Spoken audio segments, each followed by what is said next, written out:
Dans les années 80, Phil Collins était une figure incontournable, dominant les scènes, les classements musicaux et les écrans du monde entier.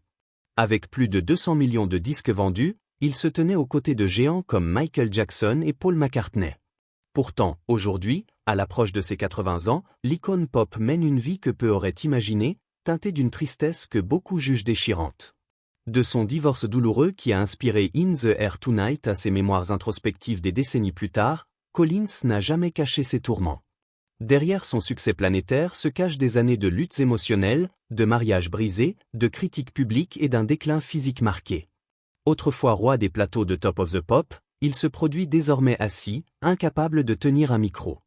Que s'est-il passé pour que Phil Collins, l'une des plus grandes légendes musicales, devienne une figure presque oubliée? Voici l'histoire tragique de son effacement dans une solitude silencieuse, une plongée dans les méandres d'une vie marquée par des triomphes éclatants et des chutes déchirantes. L'une des prestations les plus mémorables de Phil Collins eut lieu sur le plateau de Top of the Pop. À ses côtés, un pot de peinture dégoulinant, loin d'être un simple accessoire. Ce détail était un symbole, une revanche subtile contre son ex-femme, Andrea Bertorelli, qui l'avait quitté pour un décorateur, un peintre, comme Collins le voyait avec amertume. Il savait qu'Andrea, comme des millions de Britanniques, regarderait l'émission. Cette performance, minutieusement pensée, était son moment pour exprimer publiquement sa douleur, un cri du cœur déguisé en spectacle. Top of the Pop n'était pas une scène ordinaire, c'était le sanctuaire des stars au sommet des charts, un lieu où les rêves musicaux prenaient vie. Pour Collins, c'était l'occasion idéale de dévoiler l'ampleur de son chagrin à travers In the Air Tonight, une chanson empreinte de colère brute, de tristesse profonde et de trahison non résolue. Andrea accusa plus tard Collins d'avoir cherché à l'humilier à la télévision nationale, une accusation qu'il ne contesta jamais. Il revint même sur cet épisode dans ses mémoires, Not Dead Yet, un titre ironique pour un artiste dont la vie oscille entre lumière éclatante et ténèbres oppressantes, entre succès planétaire et souffrance intime. Phil Collins a bâti l'une des fortunes les plus impressionnantes de l'industrie musicale, estimée entre 147 et 203 millions d'euros. Ce n'est guère surprenant, il est l'un des 3 seuls artistes pop, avec Paul McCartney et Michael Jackson, à avoir vendu plus de 100 millions d'albums en solo et avec un groupe, Genesis. Ce dernier a produit certains des titres les plus emblématiques de son époque, des chansons qui ont défini une génération. Pourtant, parmi ces 3 légendes, Collins est souvent le moins célébré, relégué dans l'ombre malgré son immense succès. Un jour, il se rendit au Ranch Neverland de Michael Jackson pour lui remettre un prix célébrant les 10 ans de Thriller, un album qui a redéfini la pop. Jackson, en tournée, était absent, mais ce geste témoignait du respect mutuel entre ces 2 titans de la musique. Peu savent également que Collins a joué de la batterie sur We Are the World, l'hymne humanitaire légendaire, et a contribué à Do They Know It's Christmas, le single caritatif qui a lancé la lutte contre la famine en Éthiopie. Toujours dans l'ombre, il soutenait ses projets avec son talent exceptionnel à la batterie, un pilier discret mais essentiel. Tout semblait harmonieux entre Collins et Jackson jusqu'à la sortie de Dangerous en 1991. Le clip de Black or White fut acclamé pour sa chorégraphie audacieuse et sa créativité visuelle, mais peu après, Genesis dévoila I Can Dance, une vidéo perçue par beaucoup comme une parodie des mouvements iconiques de Jackson. Les fans du « King of Pop » réagirent vivement, et Collins subit un flot de critiques qui marqua le début d'un déclin de sa popularité. Cette controverse, bien que née d'un malentendu, pesa lourd. Mais la blessure la plus profonde vint peut-être de Paul McCartney. Leur différend, né il y a 2 décennies, trouve ses racines dans un incident gravé dans la mémoire de Collins. En 2002, lors d'un événement royal au palais de Buckingham, Collins, enthousiaste, apporta une biographie des Beatles pour que McCartney la signe. Ce dernier, connu pour son attitude distante envers les chasseurs d'autographes, lança. Avec un sourire, « Oh, regarde le petit Phil, un fan des Beatles ». Ces mots, peut-être anodins pour McCartney, humilièrent profondément Collins, brisant l'image idéalisée qu'il avait de son idole. Des années plus tard, Collins exprima publiquement sa rancune, décrivant McCartney comme quelqu'un qui le rabaissait subtilement, le faisant se sentir inférieur.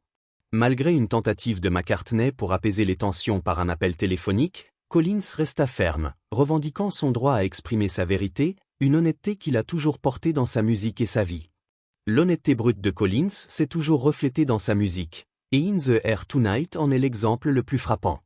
Cette chanson, née de la douleur d'un mariage brisé, devint l'hymne de sa résilience. « J'ai dû me débrouiller seul », confia-t-il, expliquant pourquoi il conserva la chanson pour sa carrière solo plutôt que pour Genesis.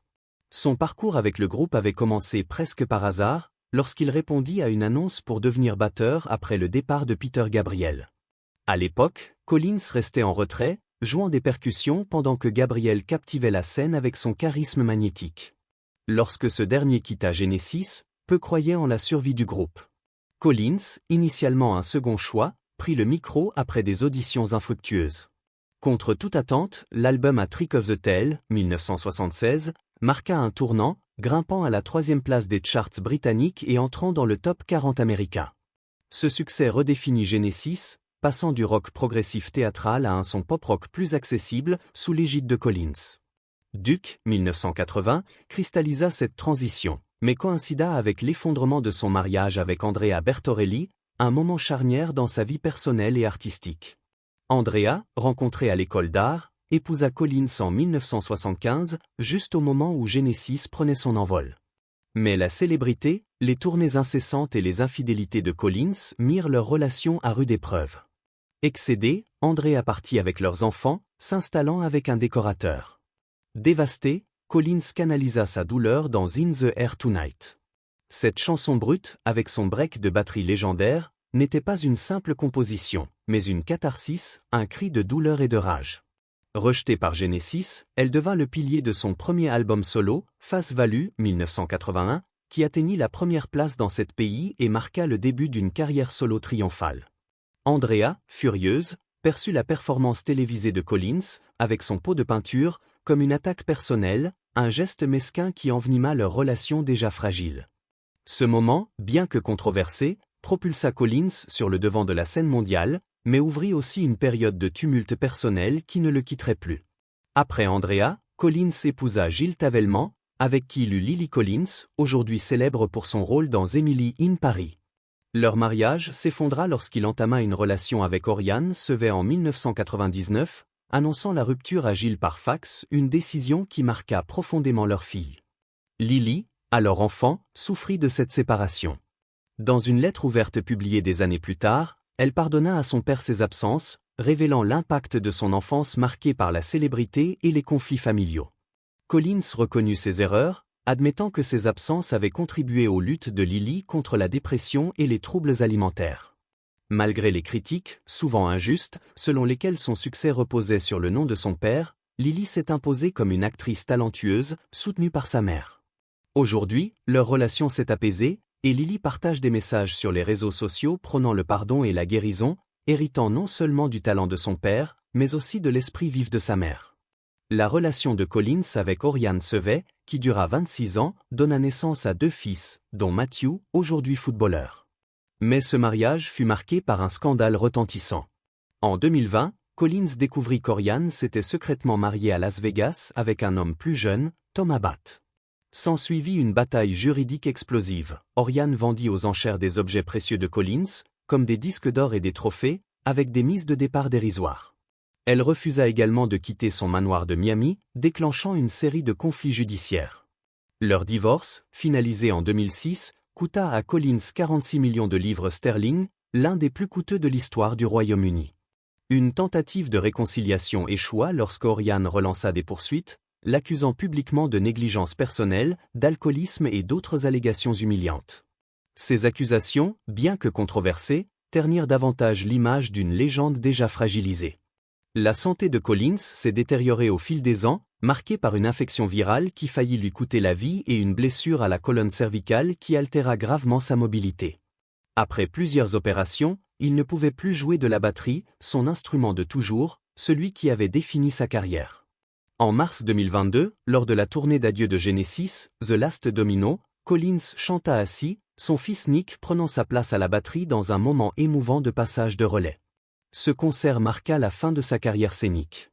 Dans une interview à Mojo en 2025, à 74 ans, il confia avec une lucidité poignante : « Je ne peux plus faire ce que je faisais aussi bien. Si je ne peux pas, je préfère ne rien faire. » Ses lésions nerveuses, son pied tombant et sa mobilité réduite, causées par des décennies de batterie et une mauvaise posture, l'ont forcé à se retirer définitivement. Lors de son dernier concert avec Genesis, Peter Gabriel, spectateur, salua le travail accompli, un clin d'œil à l'histoire commune du groupe. Dans le documentaire Phil Collins, Drummer First, Collins et son fils Nick évoquèrent le poids physique et émotionnel d'une vie dédiée à la musique. À 5 ans, Collins tenait ses premières baguettes. À 74 ans, il ne peut plus les saisir. J'ai utilisé tous mes allers-retours, admit-il, une confession qui résonne comme un adieu. Derrière lui, des décennies de triomphes, de chagrins et de conflits. Devant, des batailles juridiques, des défis de santé et une éclipse progressive d'une carrière qui a autrefois illuminé le monde. Pourtant, l'héritage de Phil Collins, Ode in the Air Tonight You'll Be in My Yacht, écrite pour sa fille Lily, reste une empreinte indélébile. C'est l'histoire d'un homme qui a transformé sa douleur en art, qui a conquis le monde avec sa musique, mais qui, dans l'ombre de ses propres triomphes, s'est effacé dans une tristesse silencieuse, laissant derrière lui un legs musical qui continue de résonner, même si le monde semble l'avoir oublié.